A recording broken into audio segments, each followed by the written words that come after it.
greatest show in fantasy football history, hosted by the incomparable Scott Connor and the one and only RayGQue. I present to you Destination Chill, where football and fantasy collide.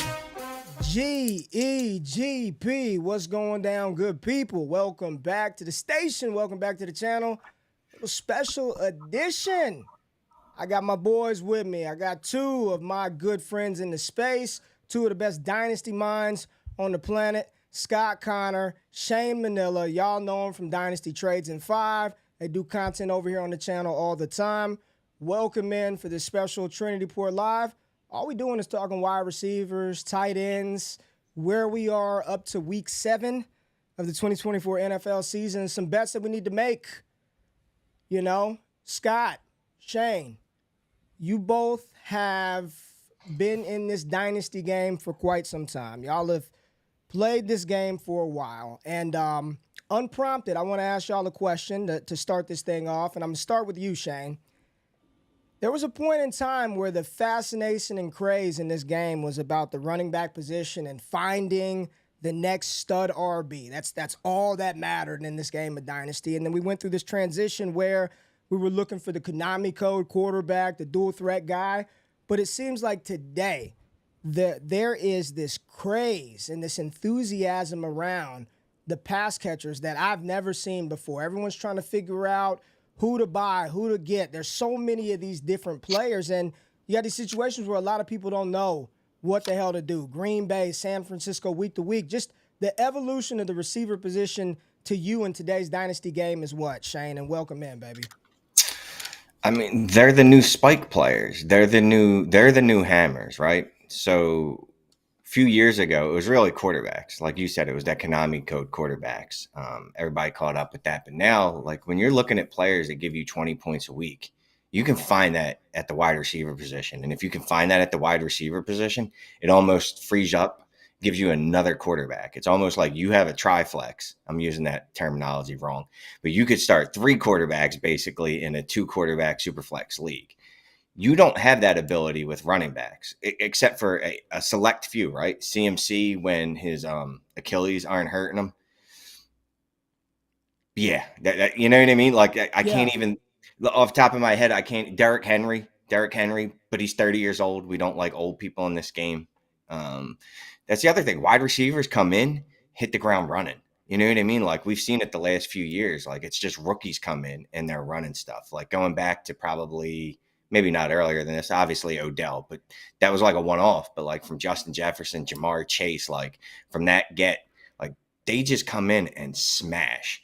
And there's also the false hope or the false idea that like if this dude scores 20 points as a rookie by his third year, he's going to be scoring 30 points a game, 40 points a game. Who's to say he can't get 60? Like that's in your head. I know it's not logical, but you know what I mean? We think there's this nonstop upward trajectory, but like they just hit the ground running, man. They just do.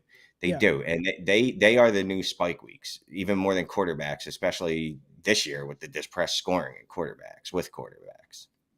Scott, what are your thoughts, man? Because it definitely seems like everybody is trying to crack the wide receiver code, right? Trying to unlock, you know, who is going to be that game-breaking type asset. And just the evolution of the chase for that position in today's game.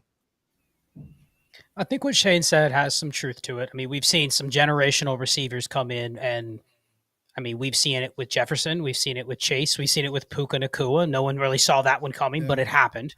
And now we're seeing it with Malik Nabers. Like, it's a position where if you just started playing Dynasty 5 years ago, you actually expect the wide receiver 1 in the class to be a wide receiver 1, a high-end one, off the get-go, regardless of who their quarterback is, who's in their offense. I think that's why people were so down on Jackson Smith and Jigba last year, because they put him in that category, and it's just not a fair expectation. However, if you look back like at the historical receiver production compared to now, it's no different. It is no different today than it was 5 years ago. Now, you may say the volume is higher across the league, which is true. But like the way the receiver production looks, like go back on the War Tool, look at it 3 years ago and then look at it today. It's not that different. What is different is we've gone through this iteration where there used to be absolutely difference-making tight ends for the last decade. They don't exist today, at least in the form right this second.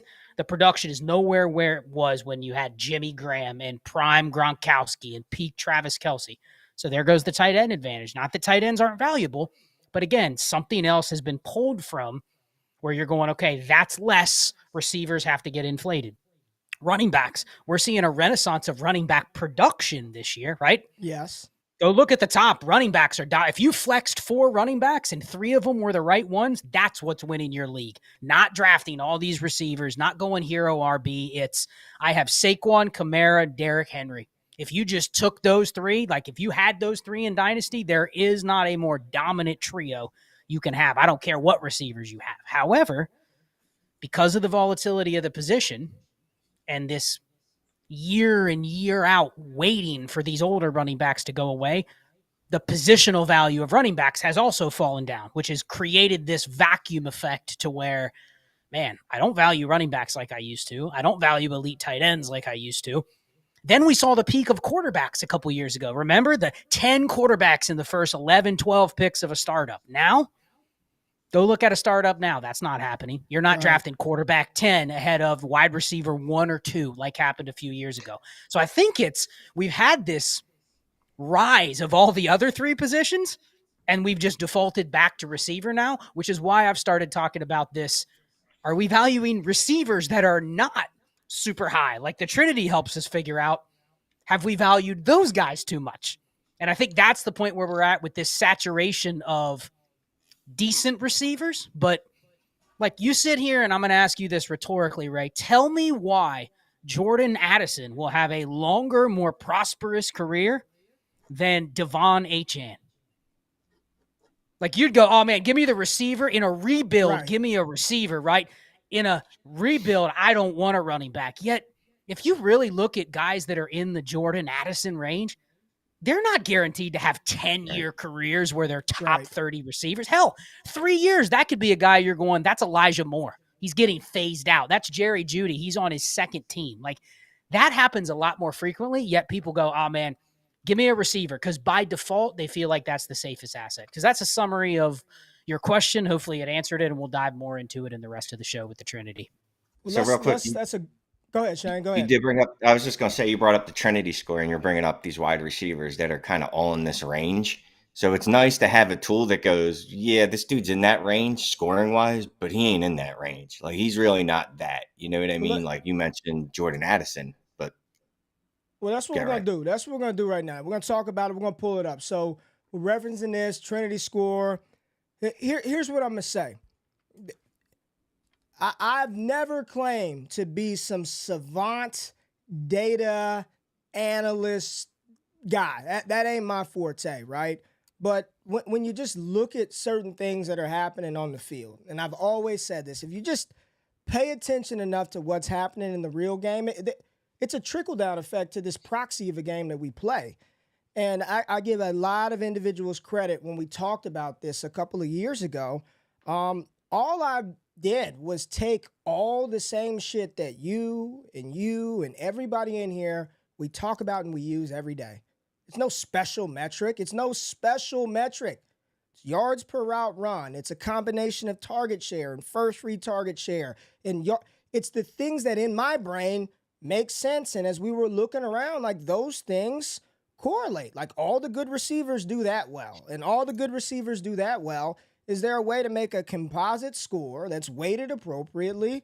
And we were able to make it, and I'm a visual learner. So I need to see it. I need to see dots and plots on a chart, and it helps me truly understand what those routes mean, right? When you talk about earning separation, I've been talking about separation for years, right? Different ways, separate at the catch point, at the release, all of that. But how is that helping me score fantasy points? What does that mean inside of what's separation mean in Denver's offense versus separating in a Sean McVay offense? I wanted a way to visualize all of those things, and that's what these plots and dots do. So we're going to pull it up, and we want to engage with y'all like we're just chilling, talking through players. There's a lot of names that we could throw out there.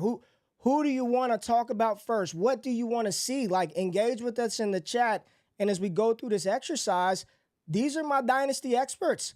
They're going to tell us, what are you doing? Are you buying, selling, holding, trading for? What are you paying for these guys are doing to sell them off of your roster? So, Scott, we're going to start with you. Who are we pulling up first? We're going to pull up the tool. You can follow along right now. Link in the description. Click that link. Get you to ddfantasyfootball.com. And you could use the tool, 50% off your first month right now. Link and all of that shit is in the description. But let's pull it up. Scott, who we talking about? So we're going to go and we're going to talk through various players. We're going to talk through, and they're going to be players at all levels. I don't know who Ray's going to bring up. I don't know who Shane's going to bring up. But I want to just talk through kind of the why and also some of the application of how does this actually help me in my league. So the first one we're going to pull up, Ray, it's one you've mentioned a couple times. But it's a player that has been a victim of the hype/hopium. And then, of course, because they did not become Justin Jefferson or Jamar Chase or anything close, people just cast him off as being absolute shit. But you look at their profile. Let's pull up old Rashad Bateman first. You want me to pull up Baltimore or just Rashad? Let's go Rashad Bateman. You can also pull up Baltimore. I'm looking more at the weekly trends with him because I think that's what kind of speaks to, I have a little data on the Ravens that I think there's some caution to be had with Rashad Bateman. But if you look at Rashad Bateman and you look at his weekly Trinity numbers, like he's had one game where you're like, okay, that's a guy I'm not interested in. But pretty much everything else has been in range or above range where you're going, okay, in a league where I can start 5-6 receivers, like he's usable. Now, what do you notice? I'm going to ask Shane this. Shane, when you look at Rashad Bateman through 6 weeks, what do you notice that, and this is for the crowd to really pick up when you're looking at some of these teams or players specifically. Shane, what do you notice when you look at Rashad Bateman? Forget about his Trinity score itself. Do you notice a trend? You know I'm not smart enough to notice a trend. Well, just look at the screen. Just look at the screen. Do you notice anything that stands out? All the dots are below the line. There you go. All the dots. Every one of them dots line. except for one. That one right there that I'm circling that no one can see me circling on my screen. This is the only one above the line. Yes, all the dots are below the line. Now, I was looking up some Baltimore data. Now, what week is that he's above the trend line? That should be week 5, right? Week 5. Now, remember that game. Remember that game script, right? That was the Cincinnati 41-38 game. That's the game Ravens were behind the entire time. If you look at their neutral pass rate data for that week and a little bit in week 6, totally flipped.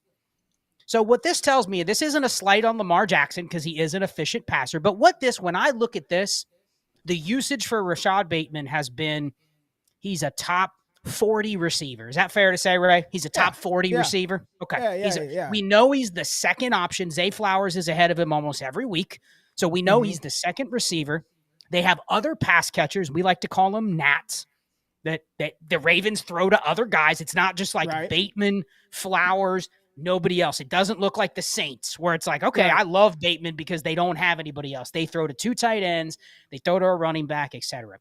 But when you see Rashad Bateman and all of those plots are below the trend line, right? To me, that immediately screams, okay, maybe this isn't the offensive situation that I necessarily want to buy into or the quarterback situation that I want to buy into. However, if you think there could be a game, maybe it's a high over-under total, it's against a defense that's a pass funnel defense or something like that, like I kind of am interested in putting Rashad Bateman in that spot where I need to kind of live with his results because there's going to be some downs. We know that looking at the graph, but the ups can look a lot more like a top 24, top even 18 receiver, probably 4, 5, 6 times a year based on the game script.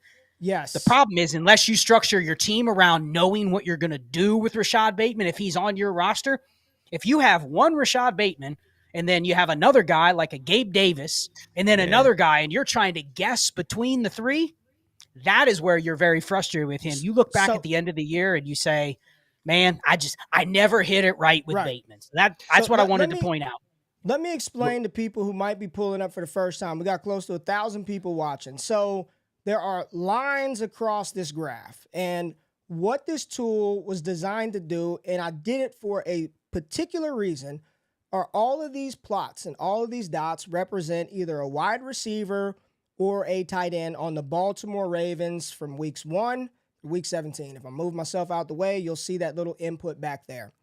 What these historical dotted dashes lines are that say wide receiver 3 and wide receiver 2 does not mean that if they cross that line, they're going to be a wide receiver 2 in fantasy football or a wide receiver 1.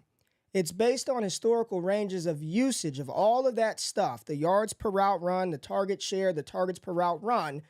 A wide receiver 3, top 36 wide receiver, normally is being utilized this much, right? Once they're inside of this range, and that shows you like, okay, well, he's used like a 2, like enough usage, but you see he's below where he probably should be scoring, and he's only giving you 9 points per game. So, and it's done intentionally to remove any bias. All you should be able to do, you should be able to look at any team that you pull up, and I'm going to show you a cool one right now. You'll look at it, and you should have immediate takeaways, right? You pull up the Carolina Panthers, and you look at this, and you're like, man, like not a lot of usage for anybody that's worth a damn. And then the 2 guys that are there, you got one that's pretty high up and another guy down here and it's Adam Thielen, right?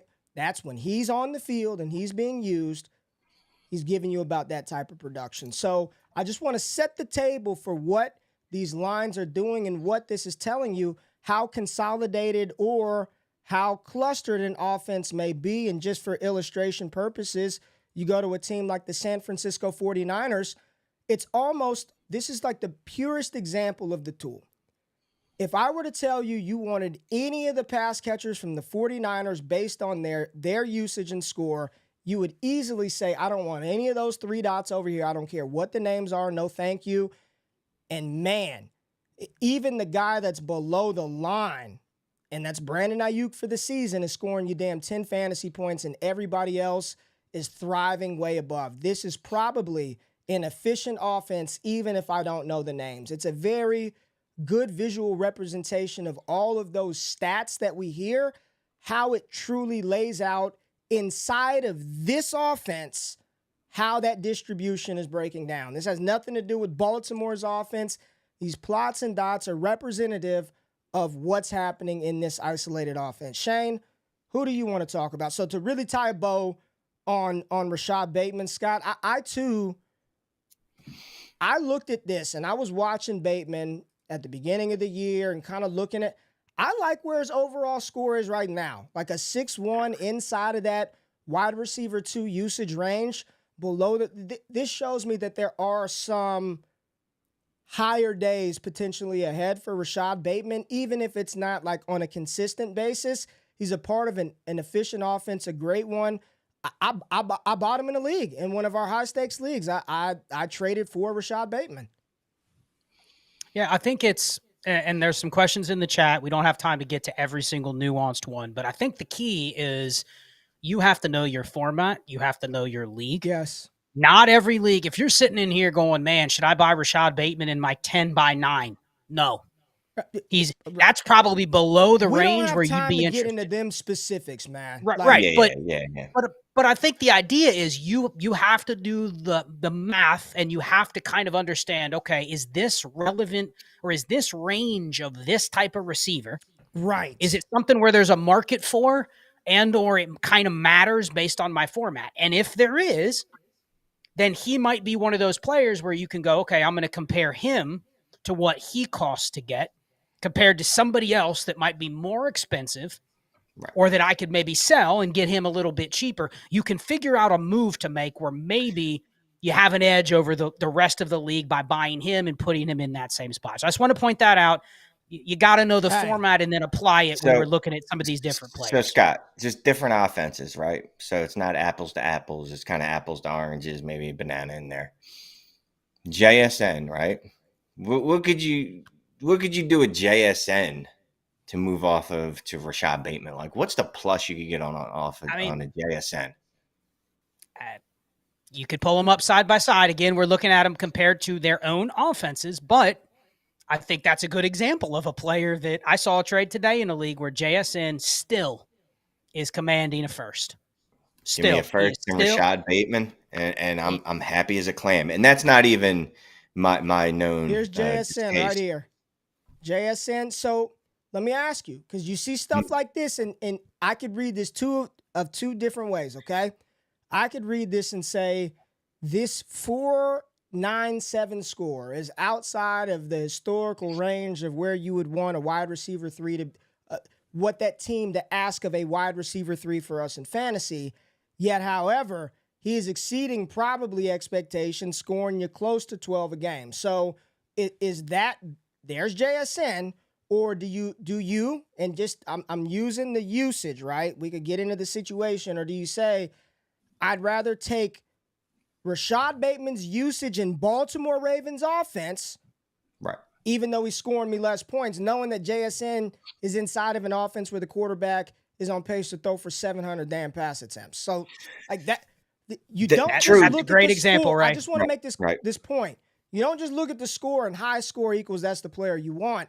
It's within the context of their offense. So you still gotta like, do you want Geno Smith passes or do you want Lamar passes?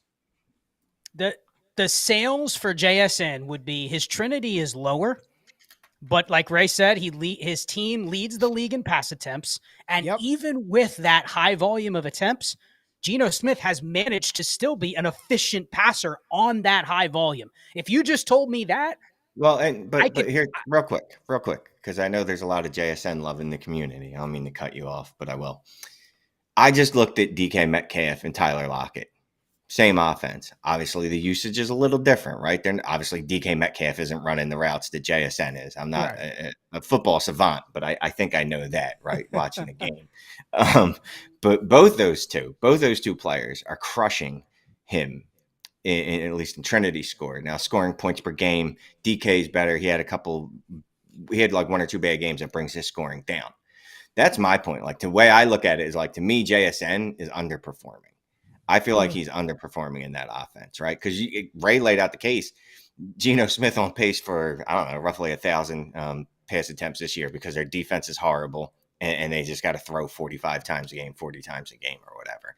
And relative to the cost, and this isn't like I'm not insane. I mean, I'm a little off, but not that off. Like, I'm not just going to be like, hey, here's my JSN, you give me Bateman. No. I want the plus. Right. Like, and that's what I'm looking at when I'm looking at Trinity. I'm like, well, what can I do for players that maybe have a higher Trinity score, but not the love in the community? How can I get them while moving the opposite? The player that has the love in the community, but the score is either little lower or a lot lower. I think a lot of people, I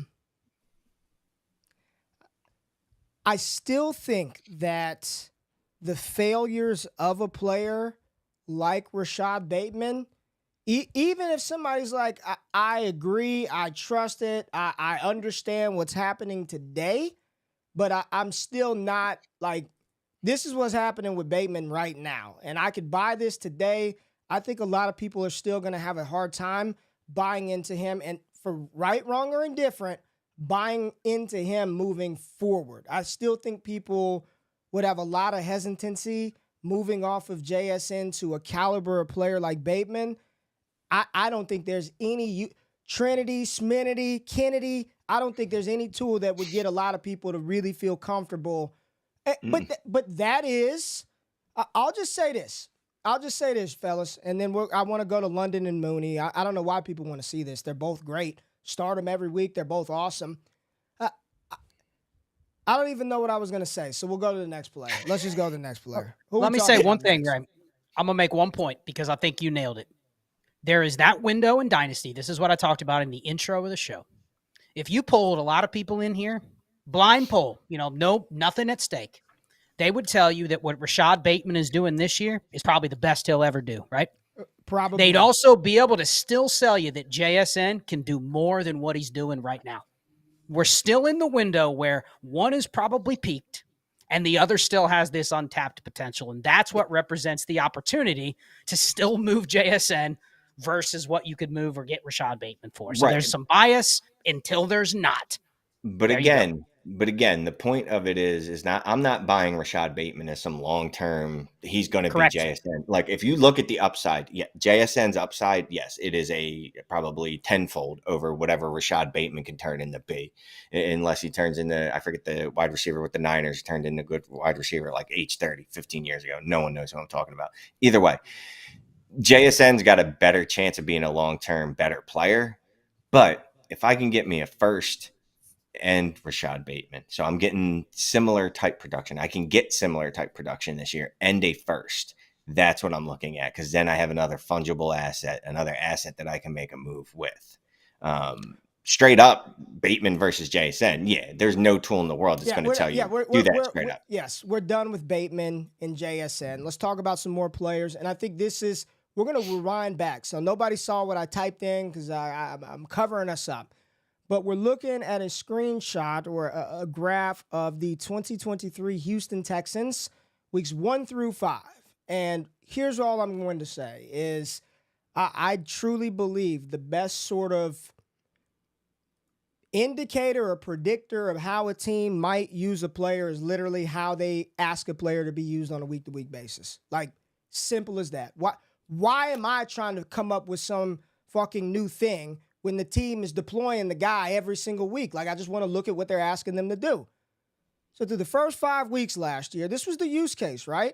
There's Diggs, he's up here. I just got to show this because he's on Houston. That's how the thing does it. But right here was Nico Collins. And I remember doing this Trinity series last year and kind of watching Nico Collins every week just lead Houston, be in this range, have these big spike weeks.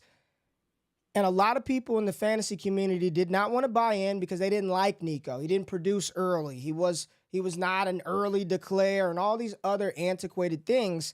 And Houston kept saying, we don't care what you think. We're going to keep using him every week. Same way with Adam Thielen. Whether you believe, first of all, there's nothing to disbelieve, like this is all how they're being used. But whether you want to buy in to that production, to that usage, to that situation, that is where you individually have to come to your own, you got to reconcile that for yourself. But like, if you see it, I always say, trust the usage, right? There are some patterns and repeatable things that you continue to watch that keep going up, keep improving. Are they all staying? Before you know it, it's too late. You're like, damn, I should have been in. So this was a really good use case walking through Houston last year. So let's talk through some more players, man. A lot of names are in the chat. Where do y'all want to go? Shane, what name rung a bell to you that we could just pull up and talk through? And let's just talk through some of the names that the people in the chat dropped. So I'm not going to go with my sexiest name, but I'm going to go with Josh Downs. Josh Downs. Yeah. Josh Downs has been my dude since he came back, man. Doing Follow the Volume every week for Discord members. Just checking out his Trinity every week, checking out, obviously his volume and stuff, which is all baked in, yards per route run, target share, all that good stuff is baked into this. I don't have to jump all around. Josh Downs, I understand there's a little fear, right? Because AR is coming back. And now all of a sudden, everybody is scared out of their mind of AR. He's going to just crush all the fantasy value of any player on his team, any production, which is a chance. But you could, again, get Downs for cheap, man. I was looking up on Dynasty Daddy. Like, you could get him for seconds. And I'm willing to take a shot on Josh Downs for late seconds. Scott doesn't want to. I can see the distaste in his eyes right there. Well, let me ask you this. So let's just focus on when did he get back? Was he week 5? He's played 3 games? Downs? He's played 3 games, but the weeks 5 and 6 were with Flacco. That's what I know who he was with weeks 5 and 6, but he came back week 4. Yes. He came back week 5 and 6. It's only been 2 games? Or No. 4. He's maybe for at least 3 games. I think it was 4, 5, and 6. All right, so 4, 5, and 6 for Indy.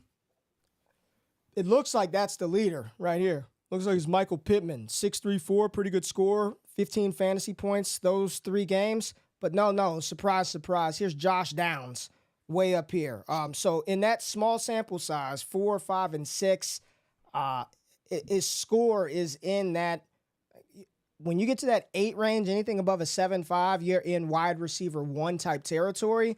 And what did he do? He produced like a wide receiver one, getting you 19 points per game. I think the big question is what will it look like with Anthony Richardson? So, Scott, you have been one of the biggest AR detractors of late. So, are you expecting him to just crater back to the earth? It's time to sell and get out of Downs. Where are you at with Josh Downs? A lot of people asking about Downs in the chat. Well, I mean, real quick filter week 3 and week 4 and look at him with Richardson, and then week 5 and week 6 and look at him with Joe Flacco, and just look at the difference between the team when you have those two. I just want to see it, just so everybody can see it. All right, visually. where's he at? That's Pierce. There's Downs right Is this there. That's 3 and 4? Okay. That's I go to 5 and dude. 6. It's a little higher. It's probably higher. I mean, yes, it's a little higher. It's But that's probably a lot still higher. really good. That is really good still. 17. There's a big difference. All right, 17, 7-5. I mean, yes. Here was my takeaway. We talked about this in voice chat. Anybody that's not in there, I mean, that's where we nerd out about this stuff all day, all night. But we had like an hour-long conversation because someone brought the topic to everybody and said, should I be buying Josh Downs? Like just going out and buying. Yeah. And we laid out, and it wasn't just me, we laid out the case of, what Richardson does to the offense, what Flacco could do to the offense. You can see the difference between Downs when you have the two different quarterbacks in there. But I think what this tells me, my takeaway from Downs, and I'm not as sour as you think I'm going to be, Shane. My takeaway from Downs is what he's giving you even with Richardson. It's fine, right? Like it's better than Rashad Bateman. So if you're going to justify having like that player on your roster and having a spot to start him most weeks, fine. But I think the bigger takeaway is if the atmosphere that he's in changes a little bit, like if you're going to bet against Anthony Richardson, then there's probably going to be some people that are going to go, man, as soon as Richardson's in there, it's already happening this week. I've seen it on X, man. Richardson's coming back. Sit all your Colts, right? Hey, this is the take right here. Keep going. Sit all the Colts. My takeaway is this tells me that Josh Downs is really good.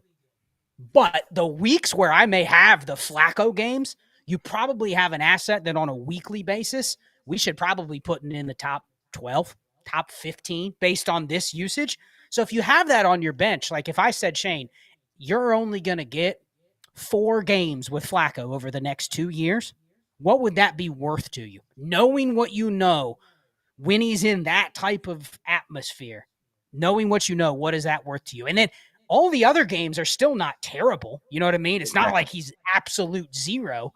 What is that worth it to you? And if you told me, man, that might be worth a first to get 4+ weeks of a guy that's probably projected to be around a wide receiver 1 on the week, like that makes probably Josh Downs at his cost actually a guy I don't mind having sitting on some rosters. You know what I mean? Because I know when to start him and when I have high expectations for him.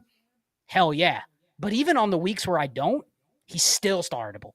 That's my takeaway. So I actually think the buy is if you can get him for, a second, I think he's a guy you want to collect some of, but it's just a different profile than a sit and forget every single week type of receiver. Right. Like some players you do have to put some thought into, right? And someone mentioned it in the chat, and I was going to go even grosser than Josh Downs, but apparently you like Josh Downs, so I got to get nasty now.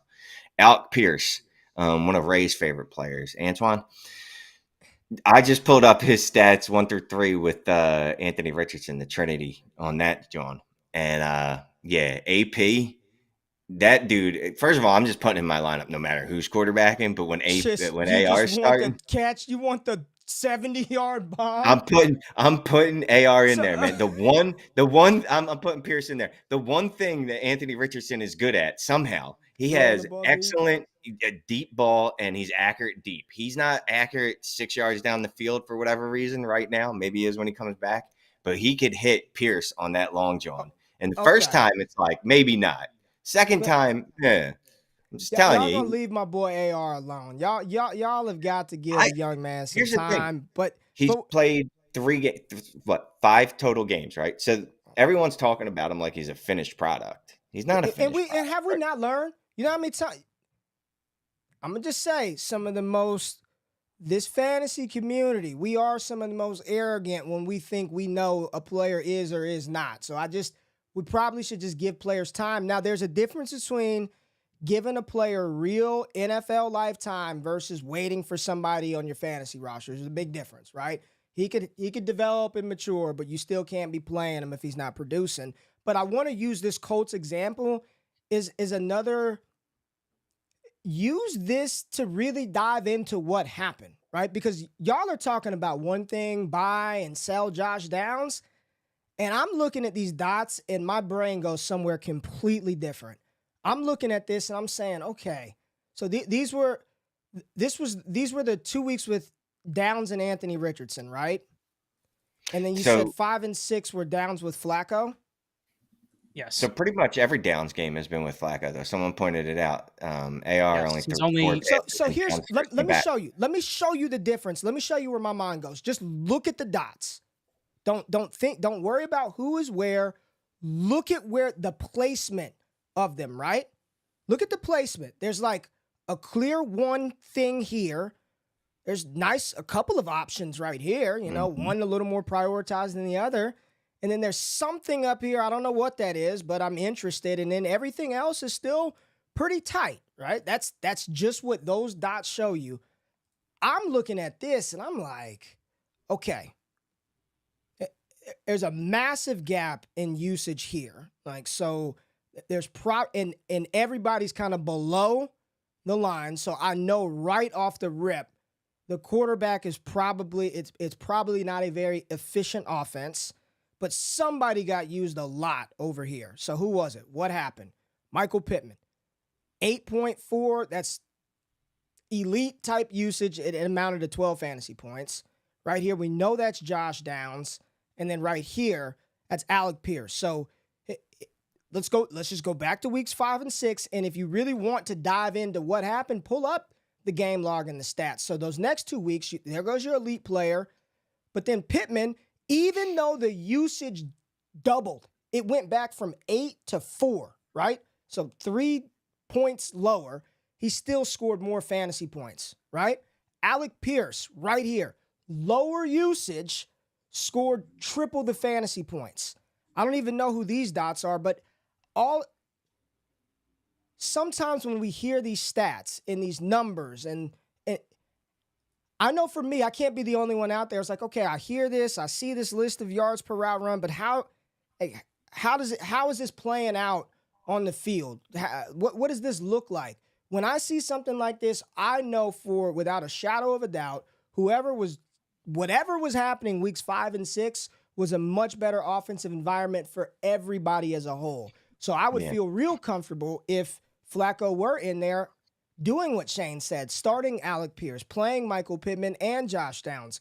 But without Joe Flacco, based on the sample size that we have with A. Rich, I mean, you're praying you have the guy that's used like an 8.5, but he still only got you 12 points. So I think I'm looking at the placement of I'm looking at the placement of the dots right off the rip, because I think that can just tell you so much without having to look at anything, because everything is already baked into the dots. So I hope that helped illustrate some things as well. Who else we want to look at? You got one, Ray? I got another one if you don't. Oh, I got somebody if he doesn't.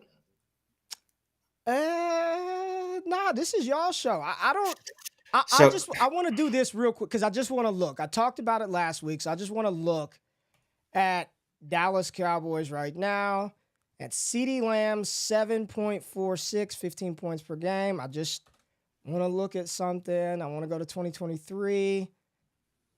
7 point, okay. Same usage. Exactly the same. Nothing's changed. Through 6 weeks. Well, something's changed, but he's scoring less, but it's exactly the same. It's very ironic how. But it's just very ironic. He wasn't scoring great before the bye last year either. I know. People forget he went on an absolute tear. Hold on. Let's do it, Shane, because people are panicked. So that weeks 1 through 6, let's go 7 through 17 for CeeDee Lamb, and let's see what happened to that 7. Look, he's not even the damn thing got screwed up. 8-2-8, 27 points per game after the Yeah. bye. So, okay. I don't have, that wasn't an illustration, but who do y'all have? I don't have another player, but I have something that I think will help people kind of spot one of the things we've mentioned with the first two examples. So I'm going to give two teams. One of them is a little messed up because Amari Cooper just got traded. Okay. But Ray, why don't you pull up Cleveland. Okay. And then obviously when players change teams, the Trinity moves the player to the other team. But if you pull up Buffalo, you'll see Amari Cooper. I think he has like it's high up Buffalo there as well. It's a decent Trinity score, but again, it's well below the regression line, right? Where's Coop? Find Amari. Here's Coop here. I'm in 2023, dude. Hold on. Yeah, you want to go to 2024. Go to 2024, Buffalo. Yeah, there he is. There's Coop below the line. Yes. Now take away Buffalo. You just wanted to show everybody where Cooper is, right? Let me show it again. Okay, there's Amari Cooper. He's on Buffalo, and we got Buffalo layer. Yep, and look where he is relative to the regression line, okay? Now take away Buffalo, Ray. Okay. Buffalo gone. So you remember where Amari is. Now look at the next three Browns. And what does it tell you? This probably speaks to the fact that offense is dog shit, right? Oh yeah. Like and if you pull up the Titans, it's not as bad, but it's almost the same thing. So like you're looking at when you see something that looks like this. And there's some examples. Like if you pull up the Titans, next to that, DeAndre Hopkins, you're going, dude, he's being used as a wide receiver 1. But then you look at the offense as a whole and you're going, they're not producing any wide receiver 1s or wide receiver 2s, probably, regardless of how they're being used. And that is the JSN versus a Titan example where I have more confidence of JSN being a wide receiver 2 than DeAndre Hopkins being a wide receiver 2, just based on their environment, even though their usage says the complete opposite. Just want to point that out for everybody. And the Browns and Titans, you can see it like that. When you look at them, you're like, immediately, those offenses are terrible. I'm about to clutter the chart. Like, look at where everybody is, and then look what happens when you get a good offensive environment. I'm going to put Atlanta up there. Like, you know what I'm saying? Look at when you've got the best guy on Tennessee being utilized damn near the same amount as the third guy in Atlanta, there's a problem. You get it. So this is also another good example of, again, just because Hopkins is a 6 and leading his team does not mean you want that quality of Trinity, right? That's the rotten Trinity. You leave. It's telling you it is a banana, but it's brown and there's gnats all around it. So leave it alone. Like, the Trinity's not lying to you. He's got a 6. He is being utilized really good in this offense, Scott, but it is a rotten banana. You don't want it, right? But if you're in a world where you are forced, right? Like, I have to start somebody, then take the one that's being used the most, right? You just take Hopkins or nah. If you have I'm not even going to. You know what? Spot blank. Well, but Shane, fantasy football is a fluid game. There is a world where it flips, and 3 weeks later we're going something clicked, and all of a sudden you want to know, okay, what I'm not saying it's going to flip. Mason Rudolph is not going to flip the Titans. No, not the Titans, but there is something that could flip that Browns offense that can make that Browns offense a lot better. Dorian Thompson-Robinson. False. With keeping Deshaun Watson in there. Nick Somebody Chubb, about man. Denver, y'all. So they did. They want to see Devon Vele. Listen. If this is what this chart tells me. There's only two. There's only 2 that you want, right? It's them 2 right there. I bet you that's Josh Reynolds, and you probably have some hopium for Troy Franklin. These are the 2 that you probably want. Let's see Marvin Mims, Ray. How far down does the Trinity score go? Who's that other? Is that other Devon? Here's Marvin Mims. There's Mims. 1.10. He's doing nothing. A roster. Look how many damn dots they have, first of all. He's the 1, 2, 3, 4, 5, 6, 7th receiving option in the offense. Pass. This is the rotten banana that has a bunch of gnats already on it. I don't like to do this, but I told you not you two specifically. I told everybody how awful Bo Nix is, and this is the personification of what Bo Nix is. He is a terrible, terrible, terrible, terrible person. Cortland Sutton should be giving you, I don't even know what he should be giving you. It should be well above what the 11 points a game he's giving you or whatever. It's just sadness, pure sadness. Well, Ray, let me ask you this, because you've talked about this on your Trinity shows that you do in the Discord every week. Ray does a Trinity show Tuesday night where he literally goes through a bunch of these from the week. What is the other concerning thing when you see Denver? Go back. Not just where the players were. Go back to the full season Denver view. You already mentioned it, but talk about it a little bit more. This is the epitome of too many mouths. These. Yes. I don't think I've seen a chart with this many dots on it, which lets me know that they're running out all kind of wild personnel groupings, different players touching the ball. Literally, Vele, Sutton, Reynolds, Humphrey, Four tight ends. Kroll, Dolchich, Mims, Troutman, and Nate Atkins has a score. Actually, doing above expectation there, giving you 0.98 points per game. There's too many Nats. Like, look at how they're many playing players 14 personnel. Come on, man. And then when you look at a situation like this, I'm just showing you the New Orleans Saints. This is what you call consolidation, and you see it. Look at the Saints, right? It's two guys up here, two in the back, and then two way back there. But it's two primary guys up there. But you didn't. Ray, talk about that. This is a season-long view that adds weeks 1 through 6. So by the end of the year, you're going to have scores from like 12, 15 different guys, but it's not that those 12 or 15 are on the field. So just want people to know that it doesn't mean the Broncos are having 12 guys involved in every game. No. It just means they've had some more injuries. They've had different guys they've brought in, et cetera. Yeah. Yes. Right. And every player gets a score. I also designed it not to, there's a way that if the player doesn't play, it starts to knock their score down on the season. But I don't want this thing to impact just because you missed the game. Like, I want to see what you are asked to do when you're out there, right? Mm-hmm. And I think this is I'm going to be very transparent with everybody here. Scott, Shane, y'all don't even know this. Rashid Rice played what? Like 2 plays and got hurt? Mm-hmm. Was it like 2 plays he played? Yeah. So remember what I just said, the utilization is not affected by a player missing a game, right? So if you're a 9-score guy, like Malik Nabers, the score is still just as high. Because when he's on the field, that's what the Giants are asking him to do. But if you play and get hurt, then it counts as a 0, right? So I just want you all, I'm showing you this and I'm explaining just why I think this is really cool. So look, here's Rashid Rice. We all know he was smashing to start the season, right? Smashing to start the season. But you look at his score, it's a 6.77, and that's not what you would consider smashing. But if you go to weeks 1 through 3, where he played and finished a game, this is where he was at, a 9.02. But because he played in week 4 and got injured, it hit him with a 0 and knocked him back, right?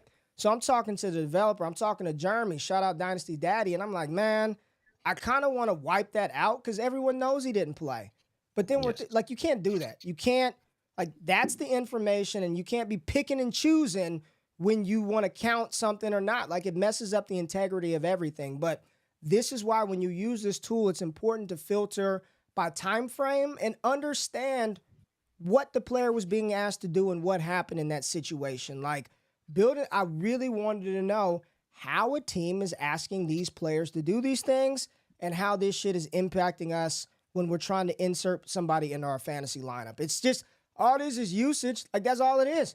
It's all the dope shit that you like in the one little dot, and it's dope. So who we looking at next? Who's in the chat? Somebody said Darius Slayton. Yeah, somebody wants to talk about Darius Slayton. I probably would not do that with Nabers there. Nabers is back this week, right? I would say week 5 and week 6 to kind of, this is a good example, Ray. Let's do Darius Slayton just week 5 and week 6. And so we know the next time if Nabers goes out, knock on wood, that it doesn't happen. Knock on wood. But I think that highlights exactly what the tool is going to tell you. Look at that.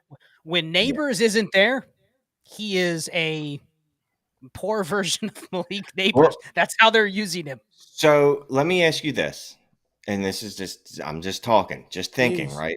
Seeing Darius Slayton score right there, is that make you less impressed with what Malik Nabers is doing? Now, obviously, Malik Nabers was breaking this thing, but if Darius Slayton can come in and be elite, does that make you think at all? Like maybe I don't. It can't be that Daniel Jones is good, right? That can't be it. So I don't know what it would It be. tells me the environment they're creating, Shane, is probably elevating Malik Nabers a little bit above his talent level.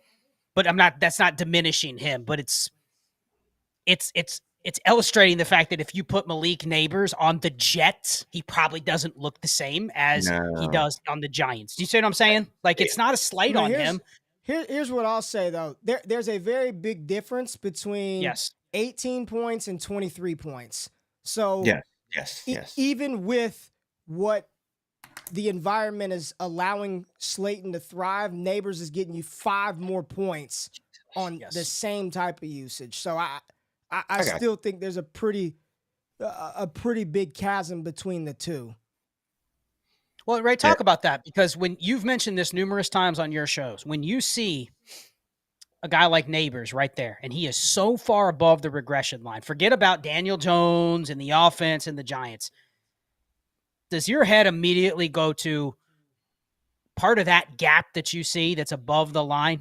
That's Malik Nabers' talent right there, right? Malik Nabers' skill. He's creating a lot of that extra, regardless of his situation. If you see guys that just spend years above that line, they're probably names where you're going, damn, that guy's good. That guy's a stud. They're constantly outperforming. It's this. Their Tyreek usage. Hill, right? That's 2023. Tyreek Hill. Let's just go back to 2022. Let's just go a trip back in memory lane. 2023, Tyreek Hill up there. 2022, Tyreek Hill, Justin Jefferson, Cooper Kupp. They live up here. Devontae Adams. Go back 2021. Right, go back 20. And there was a rogue name right there, MT. Who's this? Cooper Kupp off the board. Devontae Adams, Justin Jefferson, Deebo Samuel. So yeah, like these guys, because here's what this is telling you. There are other players who are scoring exactly what Deebo is doing.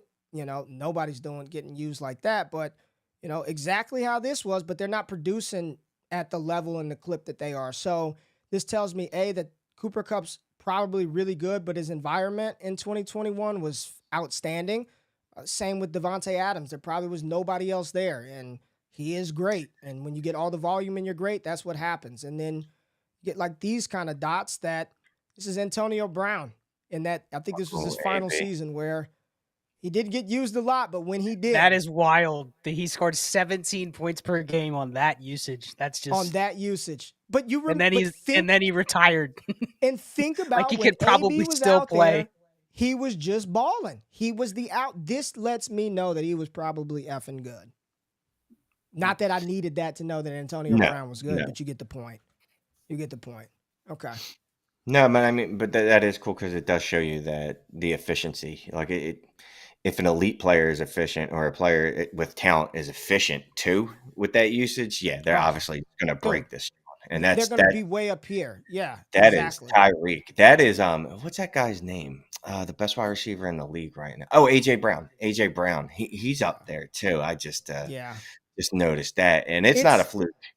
So it's not a fluke. AJ Brown is funny, right? Because let me tell you a little story about AJ Brown. Played in week 1, right? Everybody knows that, and he did really good in week 1. He was right here, 915, 22.9. He was the number 1 leader in Trinity score, and then he didn't play anymore, right, Shane? He was out until week 6, right? Yes. So we're gonna go Philly weeks 2 through 5, and I remember. Let's take Philly off. Let's take Philly off. I remember weeks 2 through 5. People kept asking me, man, AJ Brown is still in this range. Why is AJ Brown, when you go to Philadelphia, still, above them when you look at the whole season? And then he comes right back, y'all. Literally, he had that, 22 points, 915 in week 1. And then when he finally comes back, he goes out there and he does the same exact shit that he did in week 1. 982, 23 points per game. I said this the other day in our Discord. I really think we are sleeping on just how freaking good AJ Brown is from a dynasty perspective. Like I know he's getting a little older, but like I keep seeing AJ Brown getting pushed down the dynasty ranks for all these young guys. And I'm like, dude, like, do you see what he's doing week in and week out? Yeah, Jimbo said in the chat, AJ Brown has been him. Like, So I'm just throwing that out there. I'm gonna tell you all a trade I made this past week. Well, this week because it's only Wednesday, right? Is it only Wednesday? Yeah, I made this trade Monday. Superflex, of course. Kyler Murray straight up to get AJ Brown. And I wasn't even concerned a little bit about it because, first of all, AJ Brown's outscoring Kyler right now by a pretty good margin. But the almost positional advantage, he's one of those wide receivers that's going to give you at least 17 points per game. And if he's hitting like this, it's going to be next level. Number one. And now no Dallas Goedert. So the concentration, the target concentration that was already insane, take out Dallas Goedert's 15% because they don't, maybe 5% of that goes to Saquon. You know where the rest is going? AJ and then Devonta. Let's take it out. Let's take Goddard out. And I could, look, here we go. Gone. Look at that. Is this not, Scott, is this not a clean example of consolidation on an offense right here? When you take, here's Dallas Goedert, Devonta Smith, the clear number 2, and A.J. Brown, the number 1 guy in the NFL, and you take Goddard out of the picture, look at that. Yeah, it speaks to both players are very good. The offensive environment is good, and the concentration is great because the usage for everybody else, there's not 12 gnats on the page either. You know, there's not 50. It's literally like the trio of what you would look for. They're different levels, but basically this says like there's clear one. There's clear one, but when you look at, like, a lot of people will have questions about what do I do with a guy like Devonta Smith, right? This chart speaks to he's just kind of a minier, lesser version of AJ Brown, but his role is just as secure. Yep. And you could probably just expect 15% less from him, but he's not at risk of like faltering. You know what I mean? Like he stands alone in the range where he should be. And there's a lot of other volatile names around a player like that. And I will say this. So, right, a lot of times people will tell me Devonta Smith can do what A.J. Brown does. So I just brought up weeks 2 through 5. And he had good weeks, but he's still a little bro in that offense. And those weeks without A.J. Brown, he got A.J. Brown usage. He can give you A.J. Brown production. And again, follow the volume that I write up just for our Discord members every Sunday night. I'm writing that John watching Sunday Night Football for him, get that out at halftime for him. I actually brought that up this week. A.J. Brown is the most disrespected elite wide receiver in the game. Like he's the dude, you just buy him. Just buy him. He's 27 years old. Someone wants they want BTJ from you to get A.J. Brown, do it. You know, just do it. You should, I don't even know if you could do it anymore. Marvin Harrison for A.J. Brown, see if you can get a plus. Save Marv. I want to go to Cincinnati. Scott, I'm going to you because I've started to see some stuff float around about some concerns about the target share situation in Cincinnati. Jamar Chase, I don't have all the, I just look at dots on a screen. Low point in career and targets per route. I'm looking at this, and I see 2 very good players, neither in a range in which I would expect Burrow to be. But I just did this, and I see a lot of tight end gnats around and a bunch of – just give me your take on this situation. I believe this is Jamar Chase, who is outscoring T. Higgins by 5 points, but he's not being asked to do quite as much as T. Higgins, Scott. And this is for the whole season. If I filter this down – when did T come back? Go to week 1 and 2 for Jamar. Those were his terrible weeks. Those were the weeks he didn't produce fantasy points, right? So that's probably dragging him down. Yes, here's Jamar. He was below Yoshivas, right? Or Gesicki. Yeah. Mm-hmm. Oh, my. Now, yes. that's the usage where you kind of wonder, why did that happen, right? Right. Whereas, like, if you looked at these 2 games, you'd be going like, what's going on? Okay, interesting. Because you would figure, looking at what you saw before, that if you remove Higgins out of there, Jamar should be way up there, right? Right. But he wasn't. He So wasn't. Here he is right here. There's Chase.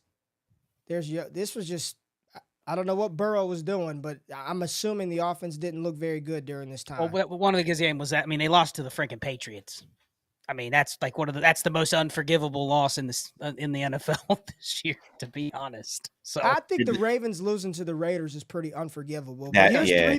here's 3 through 6. Okay, so Chase is leading 3. If you take out 1 and 2, Chase is by far and away better than I mean, it's honestly, what are we fucking talking about? It's 10 points. Yeah, it's not even in the same realm. You know but what I'm saying? I mean, I'm just replying to the conversations that I've seen on X about his target share and all of this. But weeks, and I know T. Higgins wasn't around a couple of these weeks either, right? So let's give T some love. Where's Yoshi on there, Ray? Because we had a question in the chat: is Yoshavash a thing when Higgins leaves? And the answer is no. He's never was. He's right there. No, he's not even in the range. No. He is and if you go to the games where Higgins didn't play, he was still in the same range. So that tells me he's probably a role player. You know, he's the artificial boost when Higgins leaves, and he's a guy you go, okay, I can trust what Trinity's telling me about his usage for an entire season, even when Higgins wasn't there. He's not a guy you're going to elevate into a top 30 receiver just because.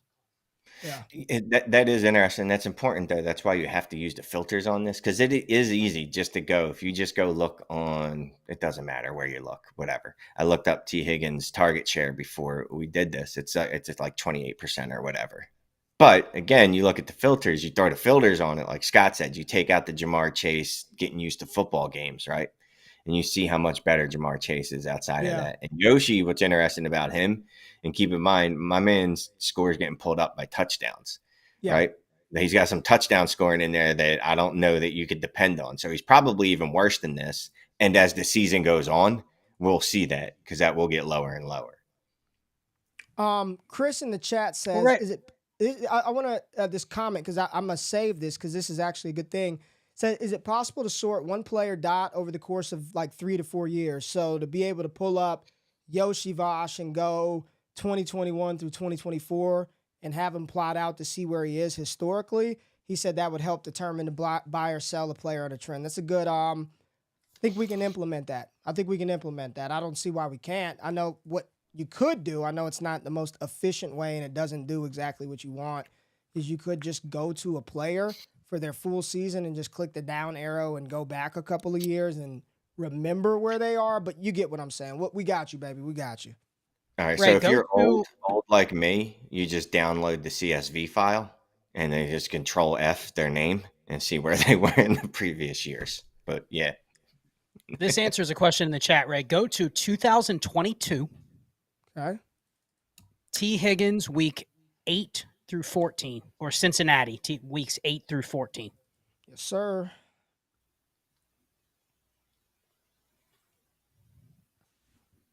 Whoa.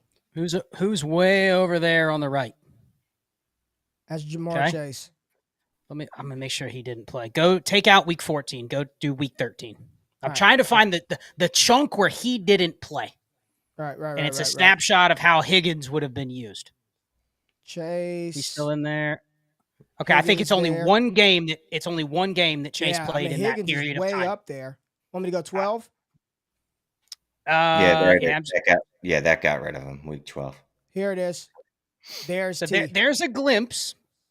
Now, I think we already talked about it. If you're that far above the regression line, it's probably a combination of Higgins is a good receiver. Yep. And Burrow is a good quarterback. Yeah. But there's a glimpse of if you take Higgins and you put him in another situation, like what it would look like. But I mean, I think highlights the reason that people still are excited about T. Higgins, even though he's in his 5th freaking year. But that's still not like, this is good, but it's still not AJ Brown 9-1, 25 points. No, right. No. And that's good, maximum usage. Absolute maximum usage, because I don't even know what other wide receivers were running around for the Bengals back then, but I'm guessing they weren't good. during that period. Who You is can this? you can look. Trenton Irwin. Hmm. No, these are the There's two our- players that are on there. I don't know who was They're on. the Cincy only at the guys time. that were on the team now. Yeah, it's only on the guys that are Yeah, on the team. Yeah. But there weren't any good ones. So my dude was getting all the Nah, usage. he was. Yeah. This was this season. I'm just looking at 22 season. Tyreek Hill led the way with an 8.34, but the point scorer on the year was Jets and Cup. Good night. And then Adams. Yeah. All right. Let's see what else. Would you send a playoff first for Devonta Smith? So we're taking BTJ over Devonta in Dynasty. Xavier's asking that question. People are asking about the Packers situations. Y'all want to pull that up? I think Green Bay is pretty easy to read. I've felt it was pretty easy to read all offseason. But we'll go to Green Bay. That's what I was going to say. You were touting the correct receiver all offseason just by using the Trinity tool. So it's not like it's biased. It's not like, oh, I like this guy, so this is who I'm going to tout. It's literally who is this telling me is doing right. And Green Bay is a little wonky too because they had that, 2-week stretch where Malik Willis was just the guy. So if you just look, Jordan Love's been back the last 2 games or 3 games? 2 for Love. But just like here's the answer to the Green Bay conundrum for the receivers, right? Because we could remove Tucker Kraft because you're going to play him. When Love is on the field, you're starting Romeo Doubs. You probably want to start Jaden Reed, or if you have to, right? In the appropriate spot. I'm not saying start Romeo Doubs as a wide receiver 1. He's a wide receiver 3 flex option guy. He's in that range. Christian Watson, when he's active and on the field, historically, when they throw it to him, good things happen. You just play him. And Jaden Reed, you're going to play him every single week as well. Like there's nothing really to, like, and Wicks got hurt 1 game, so it hurts his score. Like that, it's a good offense.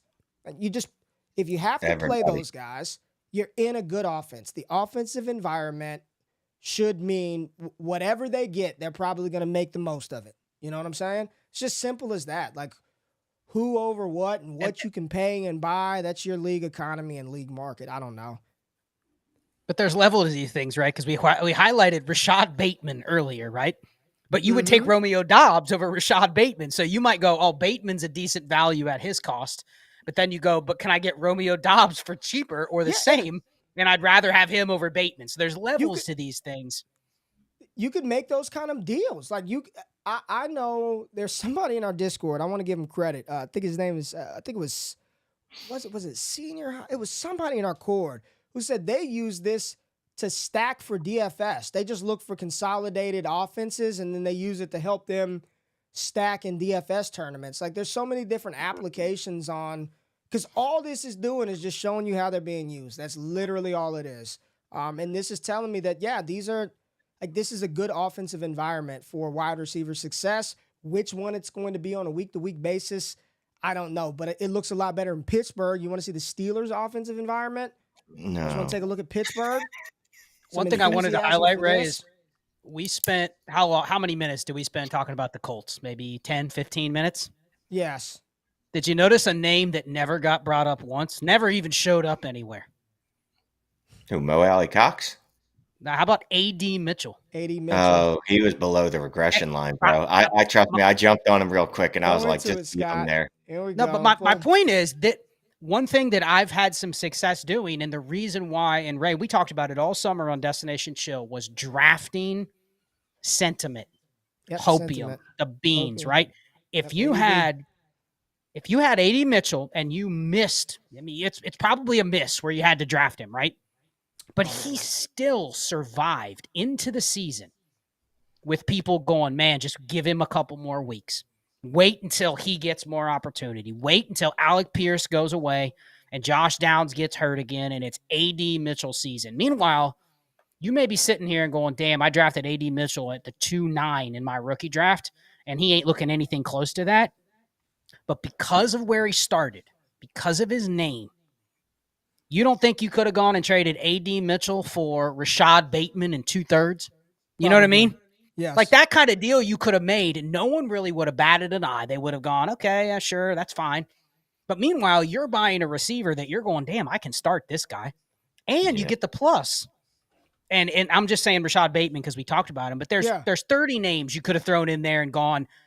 The random person on X would have gone, oh, give me A.D. Mitchell over Romeo Dobbs. Are you kidding me? It's not even close. Yet you look at something like this and you're going, A.D. Mitchell is the guy where you have about a 2-month period where there's still a string of hopium that he's leaving the restroom with just still attached to his ass. And you're still able to sell because somebody goes, I'll just wait till Alec Pierce leaves. Wait till they quit using Alec Pierce entirely. Yet, there you go. So and it only works when you have a guy that started in that range that holds on to that hype into the season. And A.D. Mitchell was one of those guys.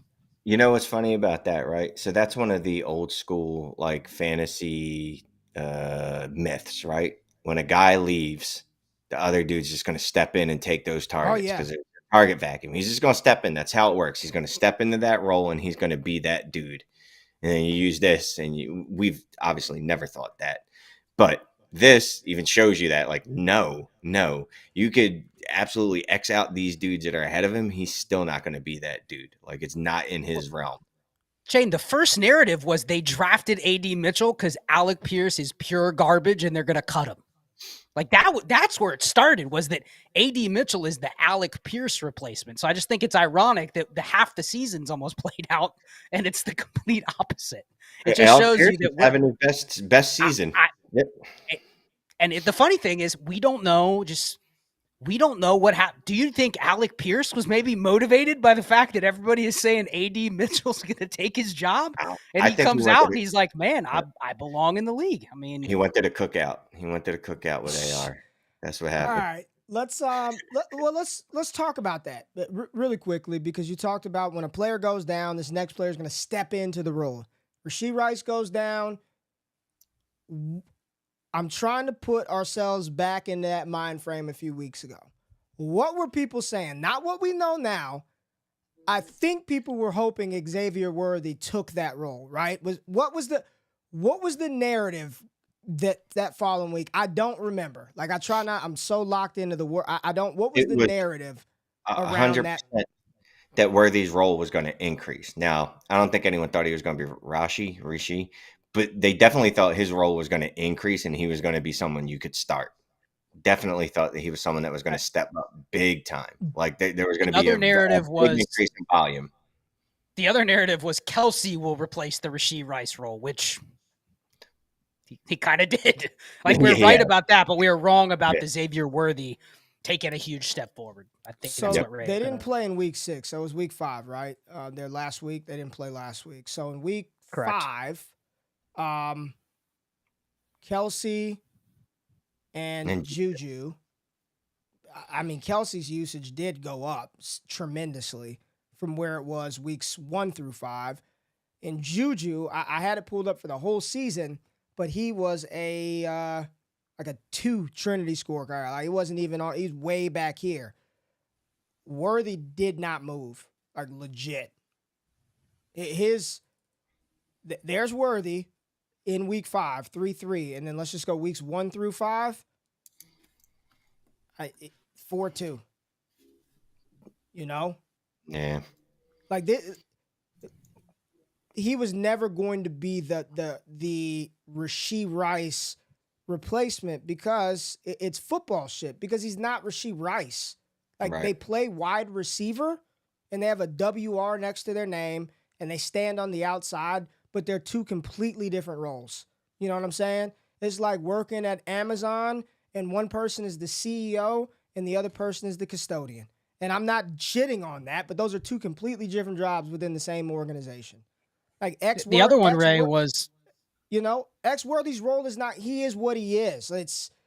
It was going to be one of Watson, Juju, and the likely candidate was probably Juju, just based on what he did prior to Rashid Rice being there and the fact that Kansas City went out to get the guy that they literally replaced with Rashid Rice. They brought that thing right back.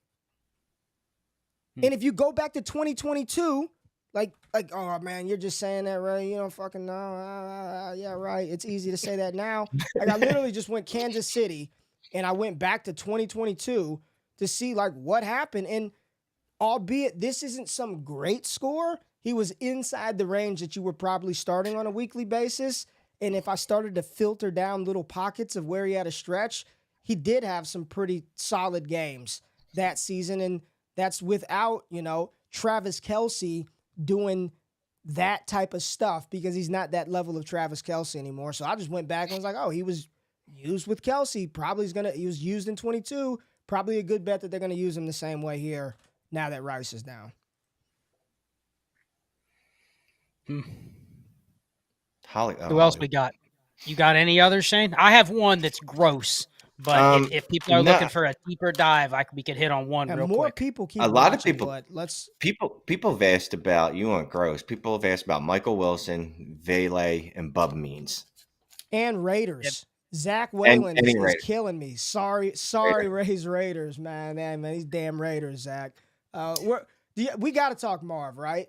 Scott? You want to go Marv, Michael Wilson? You want to just talk a little Michael Wilson real quick? Yeah, we go to the Cardinals. Go to the Cardinals. All right. What time frame? Just full season right now? Just full season glimpse? I mean, they really haven't had a lot of, other than McBride missing a game, they haven't had a lot of volatility. I mean, it's pretty clean. It's Elijah Higgins, 3 receivers, and McBride, right? Yeah, there's Marv, and Marv does get wrecked from playing 2 targets and getting hurt, but he wasn't much higher. But that's a question, right? If you don't score a fantasy point, do you still register on the Trinity? Hell yeah, he ran routes. Yeah, he received targets. Yeah. Okay, I just want to make sure, because I could have sworn I've looked in the past where a guy didn't score a point and they didn't show up, but that's good to know that even if because that's going to impact things if you get 1 target and it's a 0. Yeah. Well, just understand what the hell you're looking at, right? And if you want to know what it was before that 1 target, just go weeks 1 through 5. And it wasn't much higher. There it is. 699, 13 fantasy points. He got the 1 target in week 6 and got hurt, or 2 targets and he got hurt, and there he is, a 5.82. So, I mean, that's where he's at.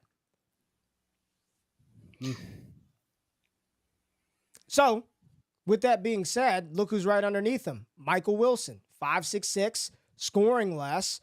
Now Marv is out. Like, Marv is going to miss this week. You got Mike Wilson. You got Trey McBride. I mean, it's, again, like, what are we I guess the big takeaway from me, and I talked about this with Josh on the Underdog show that we do, like, Kyler's not, he might be scoring you fantasy points, but he probably could be playing a little better quarterback in Arizona. The offense looks a mess. James Conner's hurt. Trey McBride wasn't getting targeted until Marv got hurt.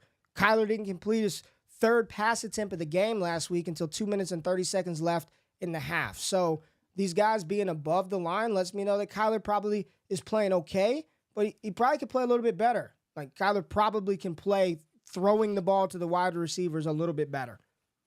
So let me ask you this, right? So I'm looking at weeks 1 through 5 because I'm going to discount the game that Kyler medicine balled him and got him taken out the game.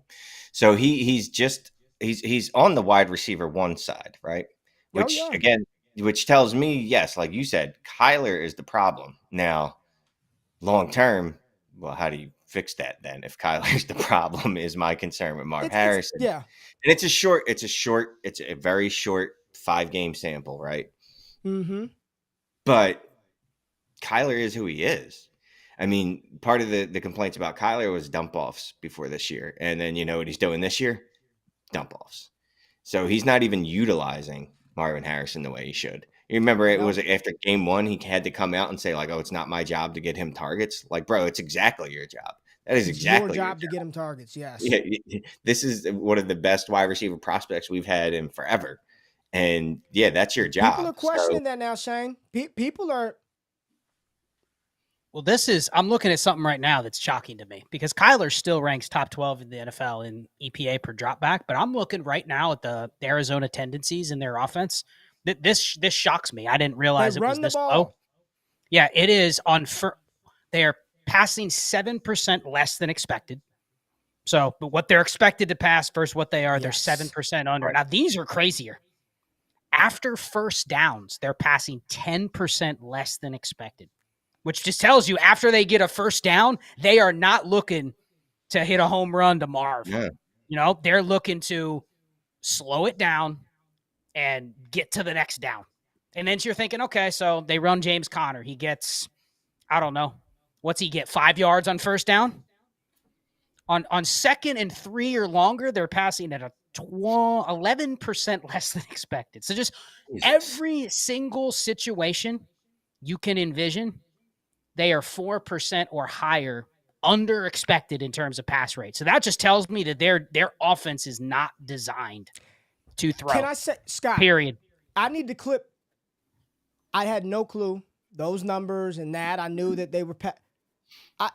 I could tell that just by where the dots were. Like literally just by where the dots were on the screen. I'm like, and I didn't say he was awful because you said he was 12th in EPA per dropback, which is that's still top 12 in the league.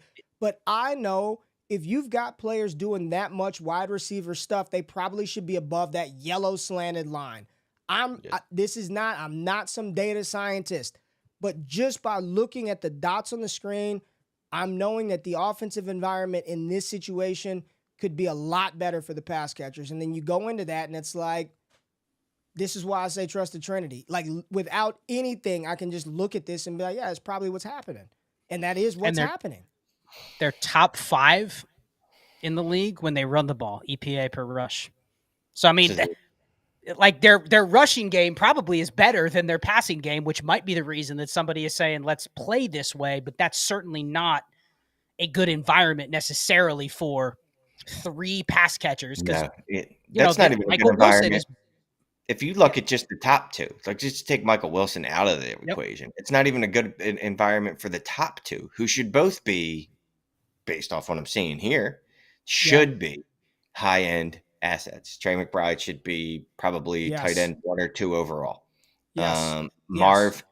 Marv should be not scoring 14 points a game. It should be higher than that. And even that 14 points a game was drug up by that one game where Kyler did target him a lot because he felt bad, I guess.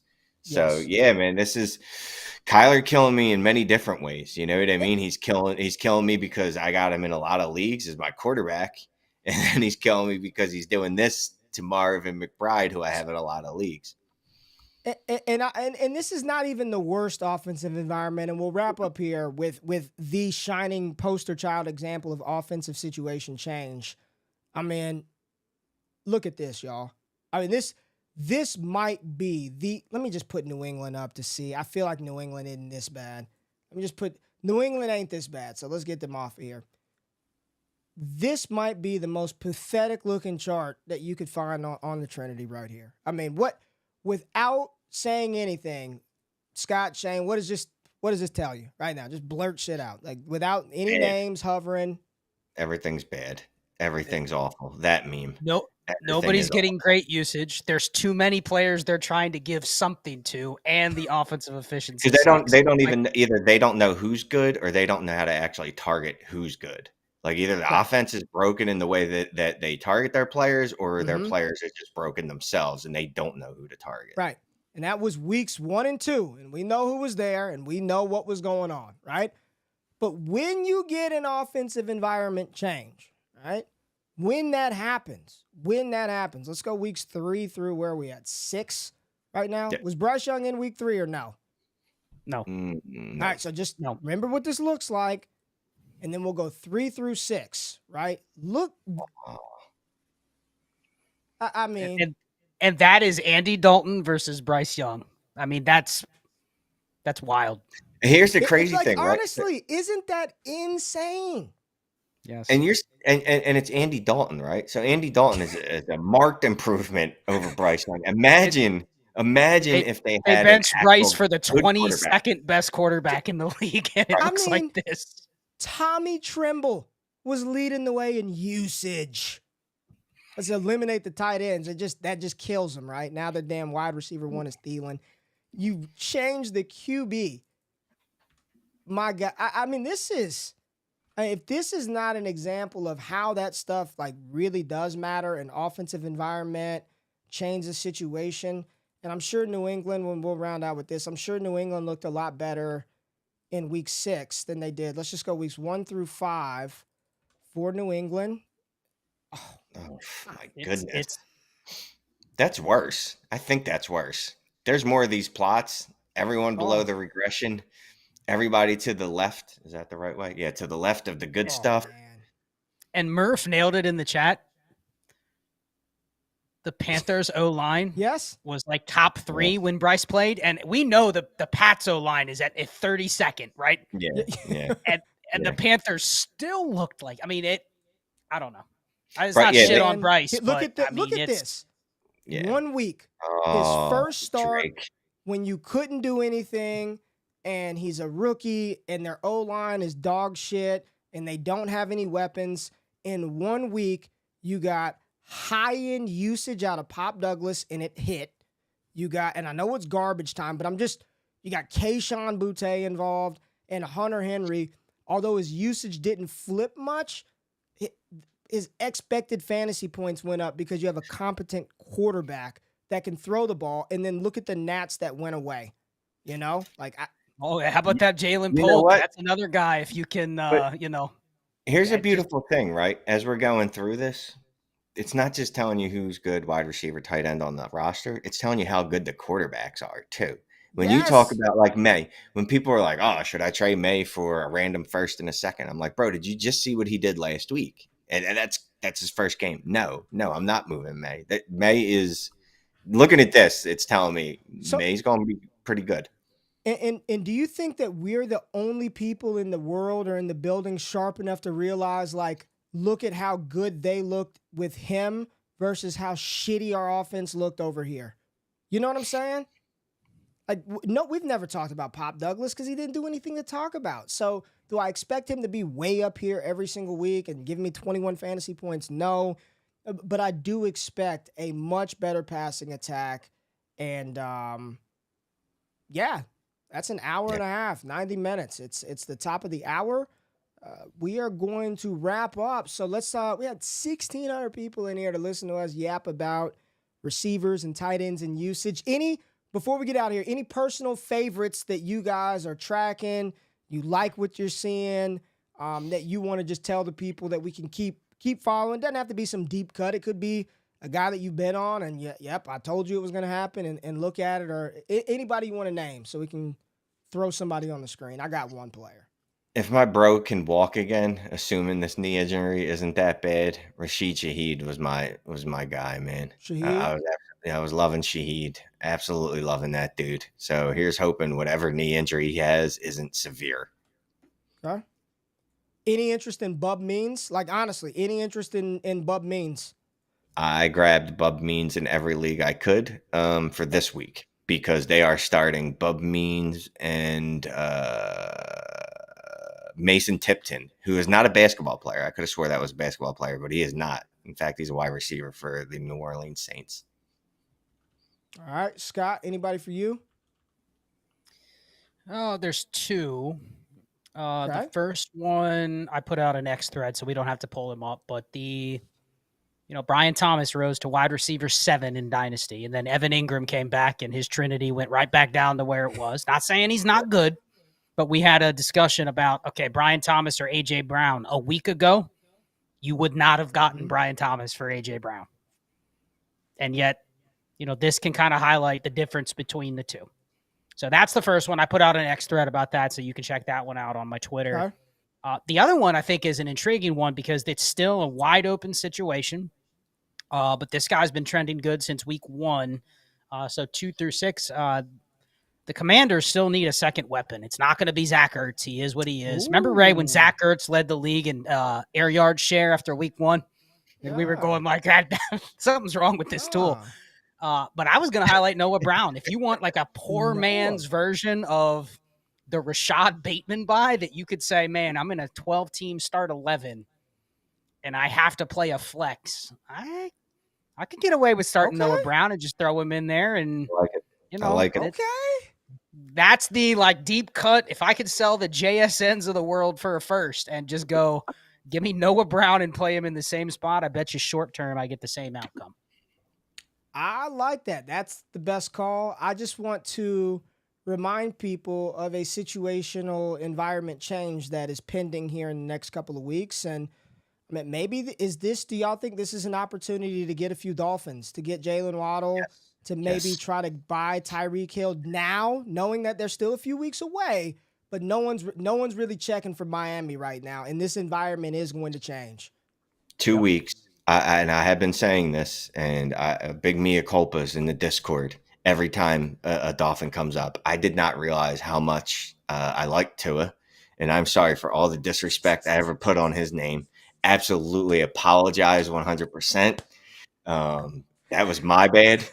I didn't know what I had. You know what I mean? Yeah. I All of did y'all not talking realize. that Tua shit. Well- Now you're like, well, please Shane, come back.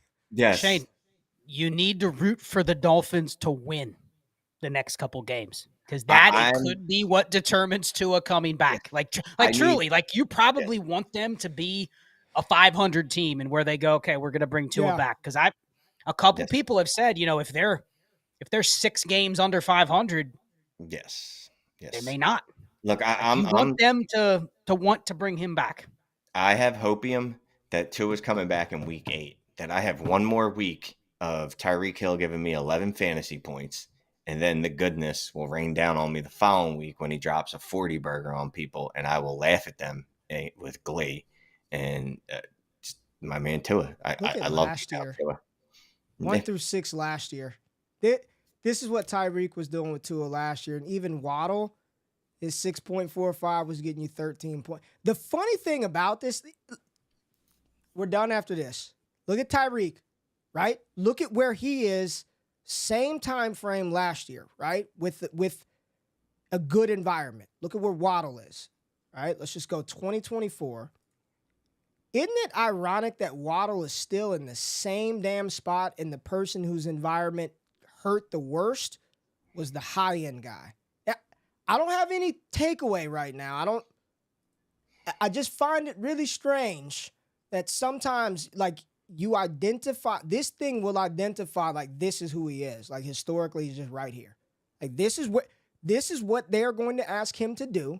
Now, with environment change, he'll flip and he'll get above that line. But absent Tyreek Hill being on the field, that is what Jalen Waddle is right there. That's the type of player he is when Tyreek is on the field. Now, you take Tyreek out, change the environment, he moves up. But it's interesting where they asked him to do the same amount of shit last year to the same degree. He just scored a little more because he had a better quarterback. But all I'll say is this. We have these kind of conversations inside our Discord all the time. If you look in the link in the description and you click that link, you can join the community, use the tool, engage with Scott and Shane, 50% off for your first month, either the All Access Plus Discord, or you can get into the best package with the GOAT package, which you talk to us and interact with us each and every day. We stand by this shit, and it ain't to talk about anybody else's thing or anything like that, but I truly believe that for me, it helps me learn when I can visualize what all this stuff is telling me, and this tool allows you to just see that utilization, the things that we all use in one simple place, and what you do with these players from there is sort of your own canvas. We did have a super chat from our boy Jimbo. Shout out to Jimbo. He says, tight end Trinity, Eric All, Theo Johnson, JT Sanders, Ben Sinnott, rank them. I don't even know if the senator has one, but I'll pull them up. But just y'all's thoughts about those rookie tight ends. Eric All, Theo Johnson, JT Sanders, and Ben Sinnott. While I pull them I think up. I'm going All, Sanders, Johnson, Sinnott. And Sinnott I'd probably take Sinnott over Johnson just because I think people like him more. If he does anything, I have a better asset. But it's got to be Eric All number 1, don't you think? Yeah, it's All, Sanders. Look at this. what are we doing? And Ben Sinnott does not even. Doesn't even show up. Jimbo, take this $2 back. Here's the Ben Sinnott. Here's the Ben Sinnott narrative. Who's the last tight end that Zach Ertz mentored? Trey McBride. It's been McBride and Dallas Goedert, and they both ended up good. That's the only thing you got with Ben Sinnott. That has shit to do with Trinity. What y'all? This is that's pure narrative, right? This is pure narrative. The Zach Ertz.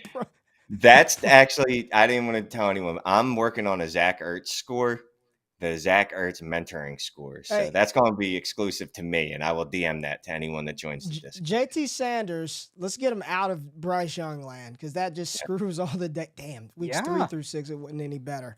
Let's go 5 through 6. I like JT Sanders. I think I like him. It's hopium, but he just needs some 4.38. usage.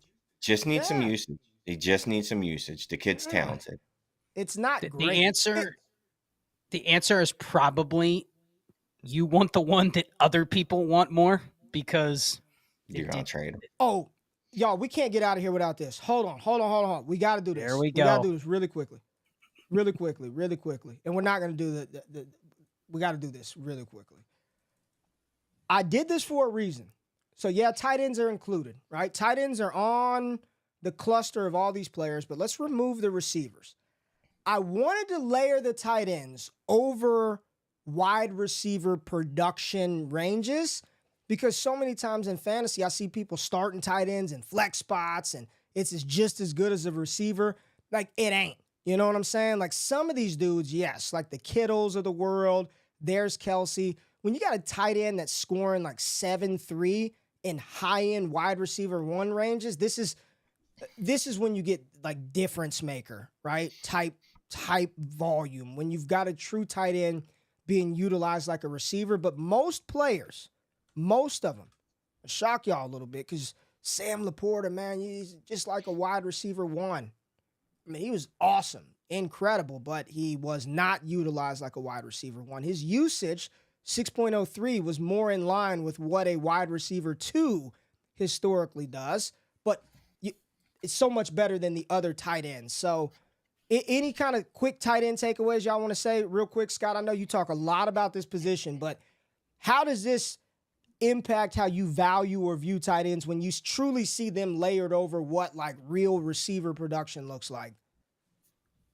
Well, I mean, when we get the visual eventually, when we'll be able to look at higher scoring for tight ends. But Ray, you just deconstructed why tight end premium exists. Yep.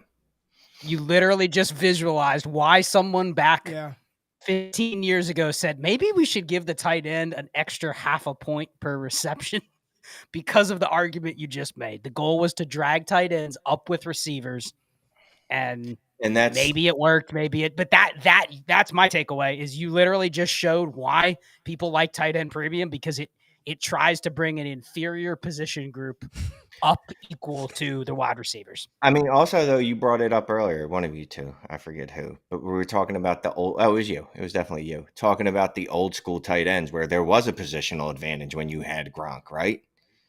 You're throwing Sam Laporta out there, no disrespect to Sam Laporta. What's that positional advantage? He's giving you 13 points, 14 points. Like, sure, that's a good it's a good flex-ish, low-end flex, but it's not a positional advantage. Like Gronk was going out there, Kelsey was going out there putting up like wide receiver 1 numbers. So yeah, without that tight end premium, this is why we'd always advocate. People are like, oh, should I buy Sam Laporta for a first and a 1 QB or in a 1 tight end, no premium? Like, no, you should not. You should sell him, go get David Njoku for a third and call it a day. Don't y'all he was the fastest speed walker in a running race is what he was. They've kind of screwed up the position. I mean, look at Kelsey in 22. I mean, it's so far away from just what is it?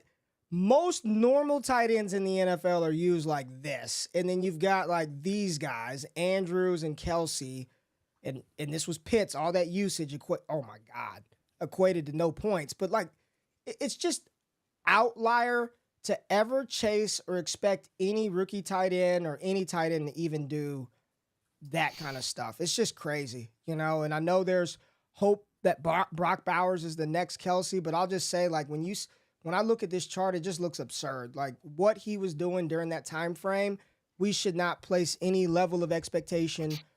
How's that working out for Dalton Kincaid, Josh Allen's Travis Kelce, That usage just doesn't exist for tight ends like that. And then the efficiency required to be that far above what other wide receivers are doing with that usage. It's just insane. Appreciate the greatness. But Appreciate y'all being in. Thank y'all for this mid-season Trinity usage wide receiver tight end show with two of my good friends, two people who are Dynasty Titans in the space, Scott and Shane. Make sure you get at them on their social media pages, but more importantly, if you want to engage with them more about this and other Dynasty fantasy football related topics, join the squad, get in the community. That's where it's at. Anything y'all want to say to people before we get out of here? I mean, we always say it when us three get on a show, like it's even more fun than I thought it was going to be. This was a blast. I think people liked it. We talked through a wide variety of topics, not just the Trinity. We talked a lot of application of how to use it, why it's important. I'll leave with this. After a show like this, yeah, I love the tool. I love the community. I love talking trade strategy and stuff. The biggest takeaway when we do a show like this is the other things that we haven't created yet that my mind is spinning going like, damn, what does this mean for quarterbacks? What does this mean for offenses? Like it just generates more ideas. So thank you for everybody being here, engaging in the chat. Like you help facilitate the ideas that we have and try to bring to the content that we create. So thank you. Hope to see everybody over in the Discord and in the community. Scott's way more eloquent than me. No, I'm just join the Discord. Just join the GOAT tier. Look, Ray said it. We're in there all the time. Ray's in there dropping 30-minute episodes on Trinity. Scott's in there just going to go on a stage at any moment. You got Manic and Chill every Wednesday. You got a Drive with me. You got all these premium shows from Ty to Claire on trade, like literally everything. So use that promo code, join the GOAT tier. It is well worth it. I promise you. I absolutely promise you. All right, man. Appreciate everybody. 1,700 eyeballs in here. I see my girl Joe, Jordan, Jimbo. Appreciate everybody supports what we're doing. And we're going to do this again maybe right before. When is the fantasy? When are fantasy playoffs? When are it, 13, 14, some shit like that? Week 14. All right. We could do another one like week 12. When do trade waivers normally close off Dynasty leagues? Week 13, week 12, where trades they still exist, Shane. They still exist. They still exist. 13 is Thanksgiving, so it's probably week 12 would be the most actionable to try to get people before their trade deadline with another 6 weeks of data. There you go. Y'all want to do it again week 12? Hell yeah. All right. Let's go. See y'all week 12. Appreciate y'all.